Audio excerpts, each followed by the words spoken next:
ဗျာလေးတစ်ပုတ်လောက်ရွတ်ပြချင်ပါတယ်ကြဗျာရဲ့ခေါင်းစဉ်ကိုတော့ငါလဲသွားလို့မရဘူးလို့ခေါင်းစဉ်ပေးထားပါတယ်ငါလဲသွားလို့မရဘူးနောက်ကိုကြည့်ရင်ကြောက်အရှိမကြည့်တော့စူးတွေငါလဲသွားလို့မရဘူးဘယ်လိုပဲဖြစ်ဖြစ်ငါလဲသွားလို့မရဘူးအတ္တဗဟုပြုအတွေ့တကူကောင်းဆန်တဲ့အတွေ့တဲ့အသက်ရှင်တဲ့၍မိမိကိုအားကိုးရမှာပဲမလားငါလဲသွားလို့မရဘူးဆိုတဲ့အတွေ့နဲ့ကိုမီးဖို့လေးကိုလောင်စာထဲ့နေရတာငါဆွဲထားပေးခြင်းတဲ့လက်တွေငါစုပ်ကင်ထားခြင်းတဲ့မျက်နှိုးစရာတွေငါဆက်လျှောက်ခြင်းသေးတဲ့ဝါသနာလမ်းကလေးပေါ်မှာမြင်းမြဲရက်ဖို့ငါလှုပ်တဲ့တာတွေငါလှုပ်ချင်တာတွေအတွက်ငါလဲသွားလို့မရဘူး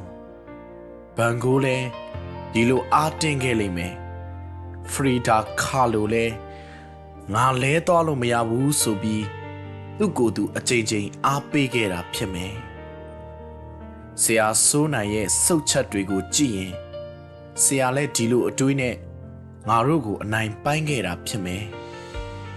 ခံစားချက်တွေကိုခဏလေးအေးခဲထားပါဦးမယ်လေခန္ဒီစတောဝဆက်တတာအေးတံမင်္ဂလာမုတ်တမန်မဟုတ်လားခုလောလောဆယ်တော့အရေးကြီးဆုံးကိစ္စကငါလဲသွားလို့မရဘူးကိုပြန်တိုက်ရတဲ့စစ်ပွဲဟာအခက်ဆုံးမလားအတေအချာပဲငါလဲသွားလို့မရဘူးအာတင်ထားလို့ပြောတဲ့အတန်တွေလေထဲပျောက်သွားအပြီးမှာကျေးဇူးတင်ကြောင်းပြုံးပြဖြစ်မယ်အာတင်ရတဲ့ကိစ္စက